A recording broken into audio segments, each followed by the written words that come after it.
ప్రైజ్లాడ్ sister. రైతులాడమ్మా.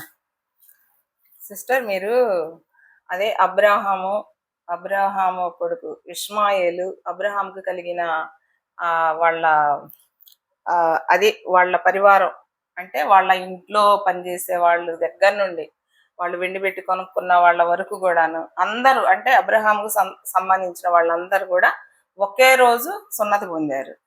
అవునా అని చెప్పారు. ఇక ఆ తర్వాత ఏం జరిగింది సిస్టర్? అదే ఒకే రోజు అబ్రహాము, ఆ తర్వాత ఇష్మాయేలు, తర్వాత వాళ్ళ ఇంట పుట్టిన దాసులు, వెండితో కొనబడిన వాళ్ళు అందరు దేవుడు చెప్పాడు నువ్వు సున్నతి అంటే అంతకు ముందు లేదు. అదేలే, సున్నతి అప్పుడే మొదలు. అబ్రహాం తోటే సున్నతి మొదలు, అబ్రహాం తోటే. ఇక అందుకని నీ కుమారుడికి కూడా సున్నతి చేయించు, నువ్వు సున్నతి చేసుకొని ఇంట్లో ఉన్న ఎంతమంది ఉన్నా కూడా వాళ్ళందరికి కూడా సున్నతి చేయాలి, అంటే పురుషులకి, అదేలే పురుషులందరికి సున్నతి చేయించు అని చెప్తే సరే ప్రభువా చేస్తానని ఆ సున్నతి జరిగిపోయింది. అప్పుడు అబ్రాహాంకి 99 సంవత్సరాలు, ఇష్మాయేలుకి 13 సంవత్సరాలు. అది అయిపోయింది. అయిపోయిన తర్వాత ఇంకా అబ్రహాము తను ఇంటి దగ్గర ఉన్నాడు. ఒక రోజంట ఇంకలా గుడారాలే కదా, ఇల్లేం కట్టుకోరు వాళ్ళు. అదేలే, ఎక్కడికి వెళ్ళిన వాళ్ళు గుడారాలే వేసుకుంటారు, వాళ్ళకి గుడారాలు వేసుకునే జీవిస్తూ ఉంటారు. అసలు అబ్రహాము చాలా ఆస్తిపరుడు అయినా కూడా మరి ఆయన ఎంతో మంచి ఇంట్లో ఉండొచ్చు, కానీ ఆ గుడారాల్లో కూడా చాలా గదులు ఉంటాయి. పెద్ద పెద్ద గుడారాలు వేసుకుంటారంట. ఆ గుడారాల్లో కూడా చాలా గదులు ఉంటాయి. మరి తన భార్య ఉండాలి, తన దాసులు ఉండాలి, అందరూ ఉండాలి కదా.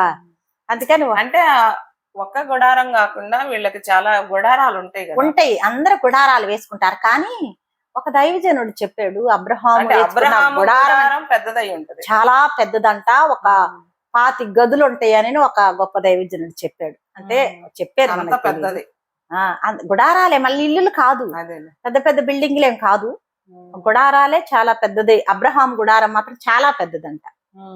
ఇక అందరికీ దాసులకి అందరికీ గుడారాలు ఉంటాయి. అయితే ఒక రోజంట ఇంకా అబ్రహాం ఆ గుడారం ద్వారం దగ్గర కూర్చుని ఉన్నాడంట. సింధూర వనంలో కదా వాళ్ళు గుడారం వేసుకుంది, సింధూర వనంలో వేసుకున్నారు కదా. అప్పుడు ఆ సింధూర వనంలో ఆ గుడారం ద్వారం దగ్గర అంట అబ్రహాం కూర్చుని ఉన్నాడంట.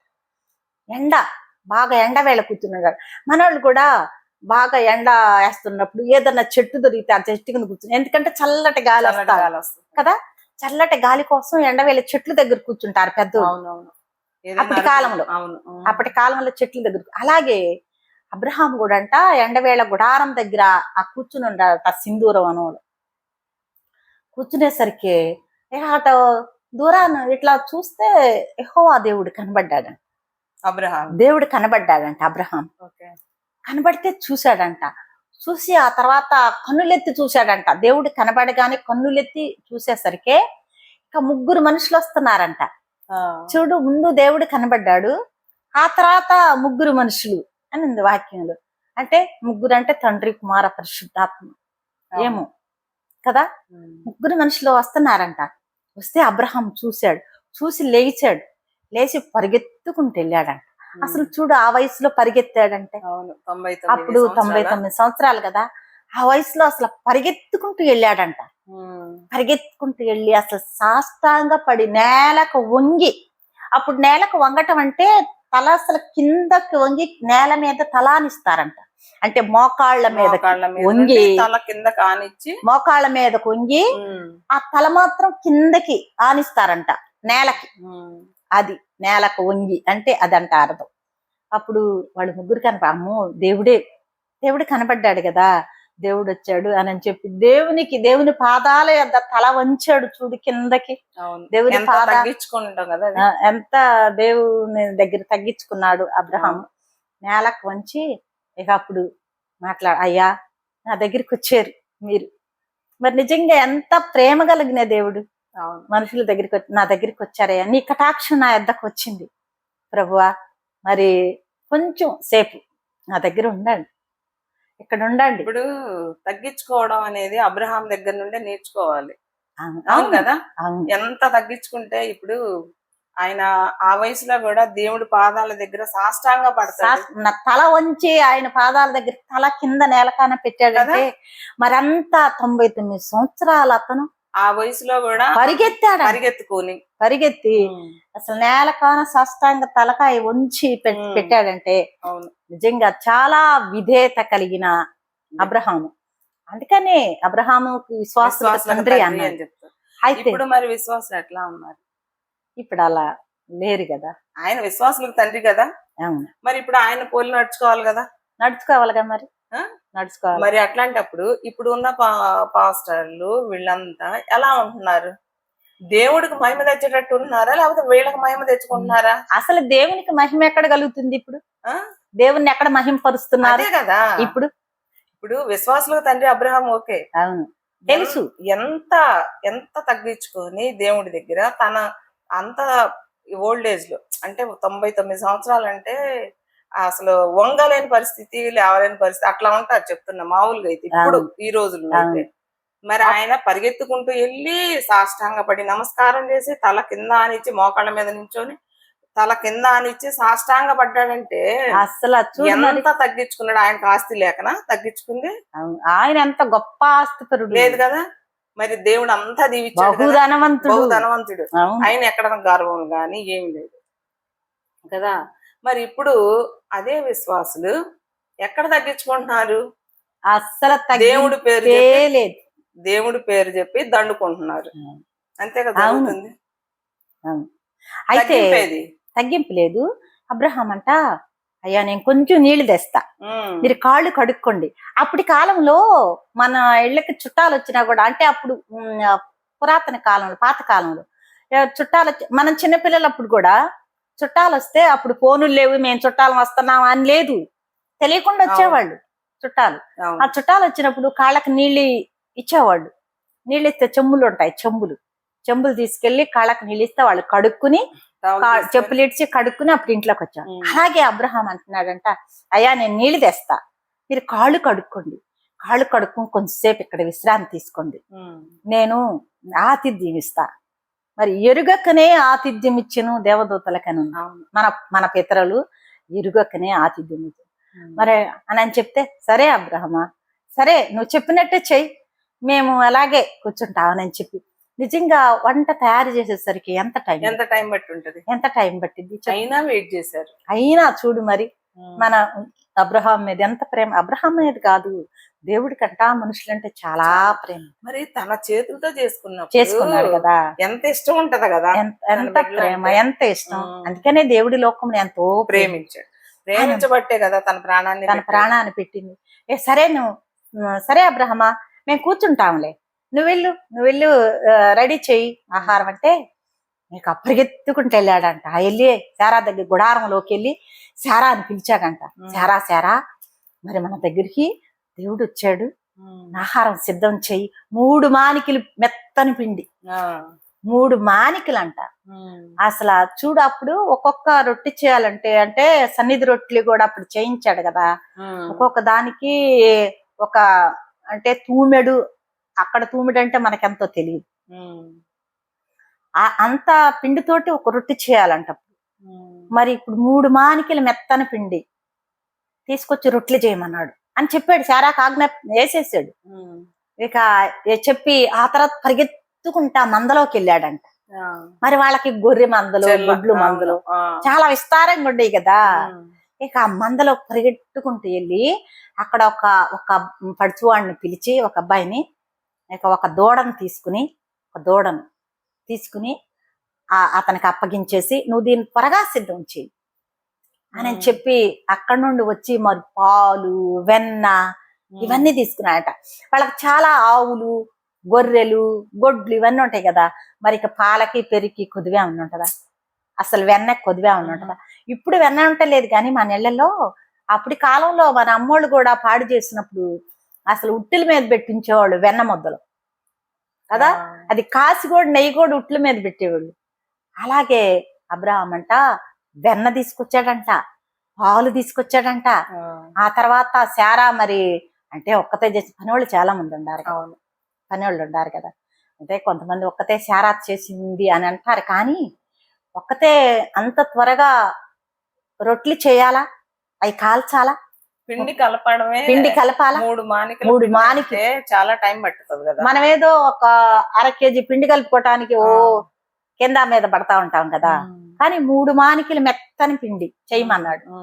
అది రొట్లు చేసి మరి పని వాళ్ళు చాలా మంది దాసీలు ఉంటారు కదా, దాసీలు శారా కలిసి వాళ్ళు చేస్తా ఉంటే పిండి పిసికి ఒకళ్ళు రొట్లు చేసి ఒకళ్ళు కాల్చి ఇవన్నీ సిద్ధం చేసింది శారా. ఇవన్నీ వీళ్ళు పెట్టుకుని కానీ ఎలాగైనా సిద్ధం చేసింది. చేసిన తర్వాత అబ్రాము ఒక దూడను తీసుకొచ్చి ఒక పనివాడికిచ్చి, ఆ పనివాళ్ళు ఉండారు కదా దాసులు, ఆ పనివాడికిచ్చి సిద్ధం చేయరా అని చెప్తే అతను దాన్ని మరి సిద్ధపరచి మరి వండి, మరి ఈ రొట్టెలు అన్ని అయిపోయినాయి కదా, ఇవి అయిపోయే లోపు అక్కడ అది కూడా అయిపోయి ఉంటది. అక్కడ కూడా పని వాళ్ళు ఎంతమంది ఉంటారు, ఇక్కడ చేసేవాళ్ళు చేస్తారు కదా. ఇక ఇది ఈ దూడని వడ్డించి చేసేటప్పుడే ఇల్లు పొయ్యి వెలిగించుకుని లేకపోతే ఇంకోటి చేసుకుని అన్ని రెడీ చేసుకుంటారు కదా. ఇక అన్ని రెడీ చేసుకుని చేసేసి అంటే మనం సుమారు చెప్పి 1 గంట అనుకో, గంటకు అయ్యిద్దా? పోనీ గంట కాదు 2 గంటలు అనుకో. అంటే అది మాట కట్ చేసుకొని ఇవన్నీ చేయాలి కదా. 2 గంటలు, 2 గంటలు 2 గంటల సేపు దేవుడు వెయిట్ చేసి అబ్రహాం కోసం చూడు ఎంత గొప్ప దేవుడే పరలోకము నుంచి దిగి వచ్చి ఒక మనిషి భూమి మీదకి వచ్చి ఒక మనిషి నేను సిద్ధపరుస్తానయ్యా, నన్ను దాటిపోవద్దయ్యా, నేను ఇచ్చే ఆతిథ్యం మీరు స్వీకరించి వెళ్ళండి అయ్యా అని చెప్పితే దేవుణ్ణి వేడుకుంటే సరే అబ్రహమా, సరే దేవుడు మాట తప్పని వాడు సరే అబ్రహమా నిన్ను నేను దాటిపోను, నువ్వు సిద్ధం చెయ్యి అని అంటే అవన్నీ సిద్ధం చేసుకున్నంట తీసుకొచ్చి ఇంకా వాళ్ళ దగ్గరికి అన్ని తీసుకొచ్చాడంట. తీసుకొచ్చి అక్కడ పెట్టి ఆ మాంసంతో పాటు ఆ రొట్టెలు, తర్వాత వెన్న, పాలు అవన్నీ తీసుకొచ్చి అక్కడ పెట్టి వాళ్ళ దగ్గర అంటే ఆ చెట్టు కిందే మరి సిద్ధపరిచి ఉంటాడు. అన్ని సిద్ధపరిచి దూరాన నిల్చుండంట చూస్తున్నాడు. అన్ని వాళ్ళకి పెట్టి వాళ్ళు తింటూ ఉంటే అక్కడ దూరాన చెట్టు కిందకి వెళ్ళి అక్కడ నుంచుని చూస్తున్నాడంట. మరి వీళ్ళ దగ్గర నుంచోలేదు, వీళ్ళ దగ్గర కూర్చోలేదు, అక్కడ దూరానగా వెళ్ళి ఆ చెట్టు కింద నుంచుని చూస్తా ఉండారంట వాళ్ళు విందు ఆరగిస్తుంటే. ఆ తర్వాత తినిన తర్వాత ఇంకా అబ్రహామా సరే మేము వెళ్తున్నాం అని చెప్పి ఇంకా ముందేం చెప్పలేదు. వాళ్ళు వెళ్తూ మళ్ళీ వెళ్ళేటప్పుడు మళ్ళీ ఆలోచించుకుని దేవుడు అదేంటి, నేను అబ్రహాము నా స్నేహితుడు కదా, నేను చేసే పని అబ్రహాముకు దాచదనా, నేను ఎలా దాచిపెడతాను, నేను అబ్రహాంకి చెప్తాను అనుకుని దేవుడు అంట అబ్రహమా సొదొమ గొమొర్రా పట్టణాల పాపం బహు ఘోరమైంది, అసలు చాలా ఘోరంగా ఉంది. ఆ మొర నాకు నా సన్నిధికి చేరింది, నాకు వినబడ్డది. నిజంగా ఎంత పాపం, మనము దేవునికి చేసే ప్రార్థన వినపడిద్దంట, అంతేగా మరి ప్రార్థన దేవుని సన్నిధికి చేరిద్దంట. మనం పెట్టే మొర, మనం చేసే పాపము కూడా దేవుని సన్నిధికి చేరిద్దంట. దేవుడికి మరుగై ఉంది ఏముంది. అందుకని అంటున్నాడు సొదొమ గొమొర్రాల పాపము, వాళ్ళు చేసే పాపం, ఆ మొర నా సన్నిధికి చేరింది. అందుకనే నేను దిగివచ్చా, పరలోకం నుంచి దిగివచ్చాడు దేవుడు. దిగివచ్చాను అబ్రహమా, నువ్వు నాకు ఆతిథ్యం ఇచ్చావు, నేను తిన్నా. అయితే సొదొమ గొమొర్రా పట్టణాలు నాశనం చేయటానికి వెళ్తున్నా నేను అని చెప్తున్నాడు. ఎందుకంటే పాపం ఎక్కువైపోయిందంట, అక్కడే లోతున్నాడు. అవును, అందుకనే అబ్రహాంతో అబ్రహాముకు చెబుదాం ఒక మాట, నేను చేసే పని అబ్రహాముకు దాచదనా అని దేవుడు అనుకుని చెప్దాం అబ్రహాముకి అని అబ్రహాముకి చెప్పి ఇట్లా సొదొమ గొమొర్రా పట్టణాల దగ్గరికి నాశనం చేయడానికి వెళ్తున్నాను అబ్రహాము.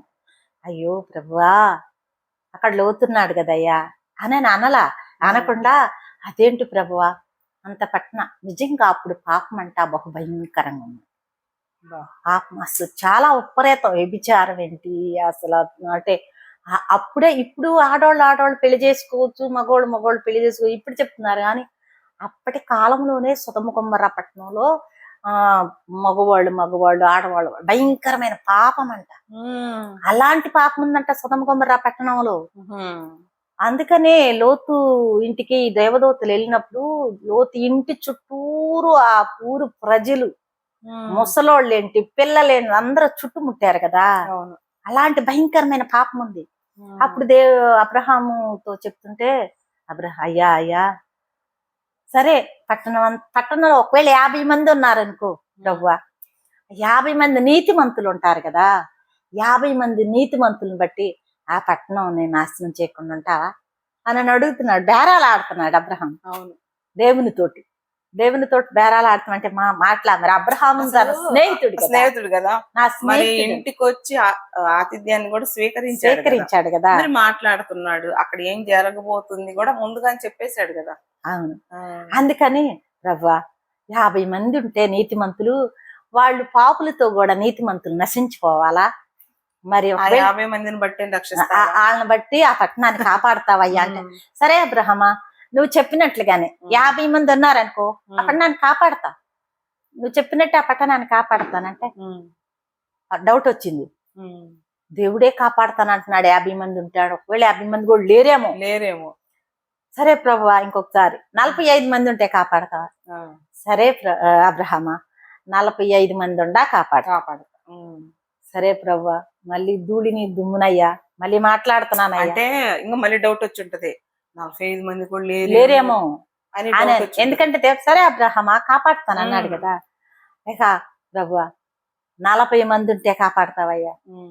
సరే అబ్రహమా నీ మాట చొప్పున 40 మంది ఉండే నేను కాపాడుతానయ్యా పట్టణాన్ని. అవునా, 40 మంది కూడా లేరేమో ప్రభు, నన్ను క్షమించయ్యా. మళ్ళీ ఇంకొకసారి అడుగుతున్నానయ్యా, ఒకవేళ 30 మంది ఉంటే 30 మంది ఉండా కాపాడుతాను అబ్రహామా. అసలు చూడు లేరేమో, అసలు 30 మంది ఉండా కాపాడుతాను అంటున్నాడు. 30 మంది కూడా లేరా, అందుకే దేవుడు 30 మంది ఉండా కాపాడుతాను అంటున్నాడు. అయితే 30 మంది కూడా లేరు కావాల అని చెప్పి, ప్రవ్వా ఇంకొకసారి నాయన నేను దుమ్ముని ధూళినయ్యి ఇంకొకసారి ప్రవ్వా. సరే అడుగు, ఒకవేళ 20 మంది ఉంటే కాపాడతావయ్యా, 20 మంది ఉంటే కాపాడతావు. సరే అబ్రహమా 20 మంది ఉండా కాపాడతా. అమ్మో అట్లా 20 మంది కూడా లేరా, మళ్ళీ అప్పుడు కూడా డౌట్ వచ్చింది. 20 మంది కూడా ప్రవ్వా, అందుకేనేమో దేవుడు నాశనం చేస్తాను అంటున్నాడు, 20 మంది కూడా లేరేమో 20 మంది కూడా లేరేమో అనుకుని, అయ్యా అయ్యా అయ్యా మరి మరొకసారి అయ్యా క్షమించయ్యా, దుమ్మునయ్యా ధూళినయ్యా అంటే, సరే అడుగు అంటే 10 మంది ఉంటే కాపాడతావయ్యా. 50 మంది నుంచి 10 దాకా వచ్చాడు. 10 దాకా వచ్చాడు. సరే మంది కూడా లేరు, నీ ఇష్టం, 10 మంది ఉండా కాపాడతాను, 10 మంది ఉండా నువ్వు అడుగుతున్నావు కదా, 10 మంది ఉండా కాపాడతానంటే సరేలే ప్రభు ఇంక లేరేమో అని చెప్పి ఇంకా అబ్రహాము తన ఇంటికి వెళ్ళిపోయాడంట. దేవుడేమో ఇక సొదొమ గొమొర్రా పట్టణాలకు వెళ్ళిపోయాడు, అక్కడికి వెళ్ళిపోయాడు. మరి ఇంకా అడిగాడుగా, ఇన్ని వేరాలు ఆడాడు, 50 కాడి నుంచి 10కి దిగొచ్చాడు. సరేనని చెప్పి అబ్రహాం తన ఇంటికి వెళ్ళిపోయాడంట. ఇక దేవుని కానీ అబ్రహాం ఆలోచించుంటాడు, అమ్మో లోతున్నాడు కదా అక్కడ, వాళ్ళ కుటుంబం ఏమైపోయింది, లోతు కోసం అబ్రహాం అంతగా మనసులో లోతు ఉన్నాడు. లోతు గురించి డైరెక్ట్ గా అడగకుండా ఇట్లా అడుగుతూ వచ్చాడు. సరే వెళ్ళిపోయారు, సొదొమ గొమొర్రా పట్టణాలకు వెళ్ళిపోయినప్పుడంట ఇక అక్కడ అంటే పొద్దుగుకింది, వెళ్ళారు. వెళ్తే ఆ ఊరు ప్రజలందరూ చూస్తున్నారు కదా, ఎవరో మనుషులు అంటే మనుషులాగే కనబడతారు వీళ్ళకి. అవునవును, దేవుడు లాగా కనబడరు. ఇప్పుడు ఇక్కడ మనకు కూడా బైబిల్లో ఏం రాస్తుంది, 3 మనుషులు అని ఉంది 18వ అధ్యాయం. దేవుడు లాగా వాళ్ళకి ఎట్ట కనపడదు, దేవుడు కనపడితే మాటలా ఎవరు నిలవగలరు, అసలు దేవుణ్ణి చూడలేరు కదా, దేవుని అసలు నిలవగలరా. అందుకని వాళ్ళు వెళ్తూ ఉన్నప్పుడు ఆ ఊరు జనం అందరూ చూశారంట. చూసి ఎవరో వస్తున్నారు, వాళ్ళు ఎవరింటికి వెళ్తారా అని కనిపెట్టుకుని చూశారంట. లోతింటి దగ్గరికి వెళ్ళారంట. లోతింటి వెళ్తా ఉంటే లోతు ఏం చేశాడు, గవని వద్ద కూర్చుని ఉన్నాడు. గవని వద్ద కూర్చుని వెళ్ళని చూసి, అంటే లోతు ప్రార్థన చేస్తూ ఉంటాడు కాబట్టి దేవుడిని గుర్తుపట్టి అప్పుడు లోతు వెళ్ళి, నా ప్రభువులారా, వాక్యం చదువుతుంటే మనకు వాక్యం తెలుసుద్ది ఎవరేం చెప్తున్నారు.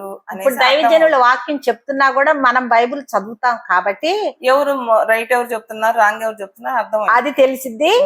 వాళ్ళు చెప్పే వాక్యాలు వాళ్ళు రెఫరెన్స్ చెప్పకపోయినా కూడా మనం మనం తీసేసుకుని చదువుకోగలం.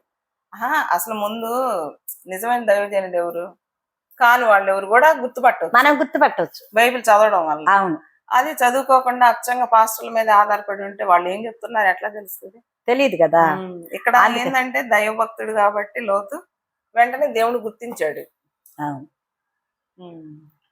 అయితే వెళ్తూ ఉన్నప్పుడు లోతు అక్కడుండి గుర్తుపట్టి వెళ్ళి, ప్రభులారా ఈ రాత్రి మా ఇంట్లో గడపండి, మా ఇంట్లోకి రండి అయ్యా అంటే, ఆహా వద్దు మేము రోడ్డు మీదే ఉంటాం అన్నారంట. మేము ఇక్కడ నీ ఇంటికి రాము కానీ రోడ్డు మీద ఉంటాం. కాదయ్యా రోడ్డు మీద వద్దు, నా ప్రభులా నా దగ్గరికి రండి అని తీసుకెళ్ళాడు. అబ్రహాము ఎలా అయితే గుర్తుపెట్టాడో లోతు కూడా అలాగే గుర్తుపెట్టాడు. గుర్తుపెట్టి నా ఇంటికి రండి అయ్యా, రోడ్డు మీద వద్దు, వీధిలో ఏం గడపొద్దు అని చెప్తే సరేనని చెప్పి వెళ్ళారంట. వెళితే అసలు అక్కడ పెద్దవాళ్ళు మొదలుకొని, యవనస్తులు మొదలుకొని, పిల్లలు కూడా అంట అసలు అందరంట చుట్టుముట్టారంట. ఇంటి చుట్టూ ముట్టి లోతునంట, ఎవరు మీ ఇంటికి వచ్చింది తీసుకురా బయటికి, మేము వాళ్ళతో పాపం చేయాలి అంటే కూడాలి. అసలు వచ్చింది చూడు, కనీసం వాళ్ళ దేవుడు అని కూడా వాళ్ళు గుర్తించలేకపోతున్నారు. అసలు ఆయన స్త్రీలు కాదుగా వచ్చింది కదా, పురుషులు వచ్చి. అదే కదా, వాళ్ళని బయటికి తీసుకురా, మేము వాళ్ళతో కూడాలి అని అంటున్నారంట. అలా అన్నప్పుడు లోతు బతిమాలుకుంటున్నాడు, అయ్యా అయ్యలారా మీరు అలా చేయకూడదు, ఇది నా ఇంటి నీడకు వచ్చారు, అది నేను ఆ ఇంట్లో నేను ఈ రోజు ఇంట్లో పెట్టుకోవాలి, నాకు కుమార్తెలు ఉన్నారు, పురుషుని కూడా కుమార్తెలు ఉండారయ్యా, వాళ్ళని బయటికి పంపిస్తా, మీ ఇష్టం వచ్చినట్టు చేసుకోండి, వీళ్ళని మాత్రం నేను బయటికి రానేమను అంటే, నువ్వెవడరా, నువ్వెక్కడి నుండో వచ్చి, నీది ఊరు కాదు, నీది ఈ పట్టణం కాదు, నువ్వెక్కడి నుండో వచ్చి మాకు చెప్తావా, మాకు నీతులు చెప్తావా అని అంట. తలుపు దగ్గరకు వచ్చి అందరూ దొమ్మిగా తలుపు నెట్టేస్తున్నారంట. నెట్టేస్తున్నసరికి దేవుడు లోపల ఉంది. ఎవరు? అదే కదా, ఏమన్నా మనుషులా, వీళ్ళకంత జ్ఞానం లేకుండా చూసుకో. దేవుడే వచ్చినా కూడా గుర్తించలేకపోతున్నారంటే వాళ్ళు దేవుని బిడ్డలైతే కాదు కదా. ఇక దేవుడంట తలుపుని మూసేసి వాళ్ళకంట అందరికి అంధత్వం కలిగి చేశాడంట. వాళ్ళ కళ్ళు కనపడకుండా చేశారంట. కనపడకుండా ఉండేసరికి అటు ఇటు ఎటు తౌళ్ళాడితే తలుపు ఎక్కడ ఉందో ఏంటో ఏమి తెలియట్లా. వాళ్ళ ఇంకా ఏమి తెలుస్తుంది. ఇక వాళ్ళకి తెలియకపోతే కమ్మేసింది. ఇక అబ్రహాం లోతు వాళ్ళని దాచిపెట్టాడు కదా ఆ రోజు. ఇక దేవదూతలు చెప్తున్నారంట, లోతు ఇక్కడ వద్దు, నువ్వు ఈ పట్టణాన్ని మేము నాశనం చేయటానికి వచ్చాం, ఇక నువ్వు లే, బయటికి రా, నువ్వు బయటకు వచ్చి బయటికి తీసుకెళ్తాం మేము, ఈ పట్టణంలో నువ్వు వద్దు అని చెప్తేనంట.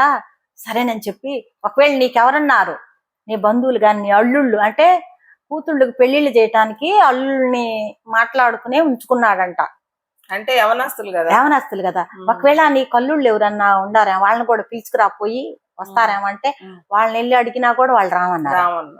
ఇక అప్పుడు సరే నీ భార్య నీ కూతుళ్ళు నువ్వు వెళ్ళి రండి, బయటికి రండి అని చెప్తే, సరే ప్రభు ఏమి తీసుకోవద్దు, ఎంత ఆస్తుంది.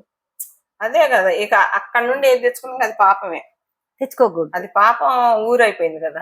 ఇక ఇప్పుడు లోతుకి తన దాసులు దాసీలు ఉన్నారు కదా, ఎంత మంది ఉన్నారు, వాళ్ళు కూడా అక్కడికి వెళ్ళి పాపంలో పడిపోయారు. ఇక్కడంటే అబ్రహాం దగ్గర బానే ఉండేవాళ్ళు, అక్కడ ఉండకుండా వచ్చేసాడు కదా లోతు. ఈ దాసీలు దాసులు మరి పని వాళ్ళు అందరికి అక్కడ అలవాటు పడిపోయారు. ఆ పట్టణానికి వెళ్ళిన తర్వాత వీళ్ళు కూడా పాపంలోకి పడిపోయారు. మరి వాళ్ళన్నా వచ్చారేమో చూడు, వాళ్ళు కూడా రాకుండా సరే వీళ్ళే ఇద్దరు కూతుళ్ళు, లోతు భార్య లోతు. ఇప్పుడు ఏంటంటే పాపానికి ఎక్కువ ఇష్టపడుతున్నారు కదా.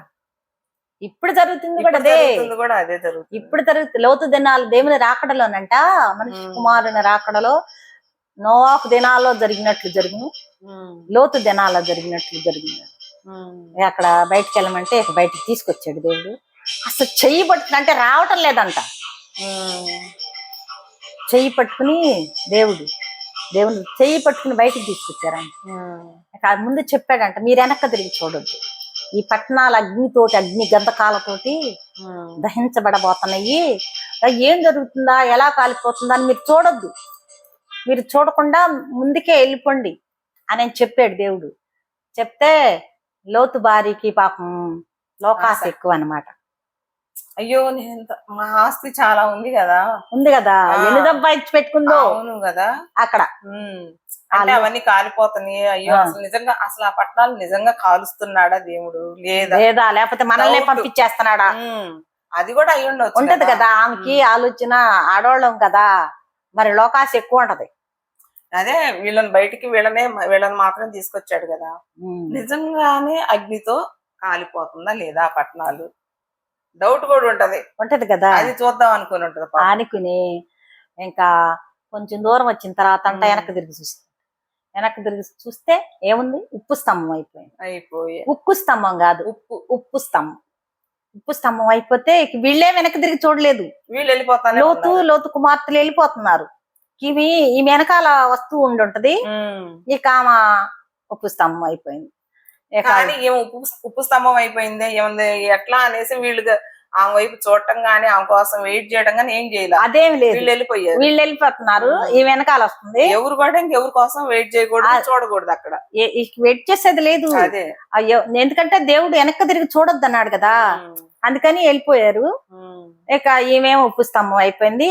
ఆ దేవుడు ఆ అగ్నితోటి ఆకాశం నుంచి అగ్ని గంధకాలు కురిపించి ఆ సొదొమ గొమొర్రా పట్టణాలని దహించి. ఈ రోజు కూడా ఉప్పు స్తంభం అలాగే ఉందంట కదా. ఉందంట, ఎల్లోళ్ళు చెప్తున్నారు కదా.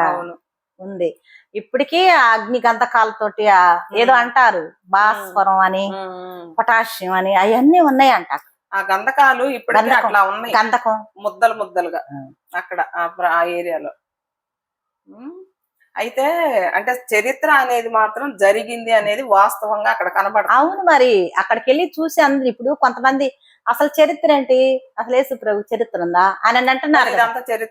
ఇదంతా చరిత్రేగా. ఇప్పుడు లోతు భార్య అక్కడ ఉప్పు స్తంభం అయింది, అక్కడ క్లియర్ కనపడుతుంది కదా, ఎప్పటికీ ఉంది. మరి అక్కడ గంధకాలు ఇప్పటికీ అట్లా పట్టుకుని చూస్తా ఉంటారు. ఇంకొకటి ఏంటంటే ఉప్పు అంటే ఏంటి, ఇప్పుడు మనం ఆ ఉప్పుని తీసుకొచ్చి నీళ్ళలో వేసుకుంటే కరిగిపోయింది, మనం వాడే ఉప్పు అయితే. కానీ అది కూడా ఉప్పు స్తంభమే, కానీ కరగదు. ఇన్ని వేల సంవత్సరాలైనా కూడా అది అలాగే కరగకుండా ఎన్నిసార్లు వర్షం పడి ఉంటది, ఇన్ని వేల వర్షానికి ఏంటి, ఎండకేంది, కరిగిపోకుండా అలాగే ఉంది. అస్సలు కరిగిపోలా ఆ ఉప్పు స్తంభమే, కానీ కరిగిపోయి ఇప్పటికీ అలాగే. చూసావా, అది మరి దేవుని యొక్క చరిత్ర అంటే అది దేవుడు ఇవన్నీ జరిగించాడని గుర్తులు, అంతే కదా. ఓకే సిస్టర్, లోతు గురించి సొదొమ గొమొర్రా పట్టణాల గురించి చాలా అర్థమయ్యే విధంగా చెప్పారు. Praise the lord.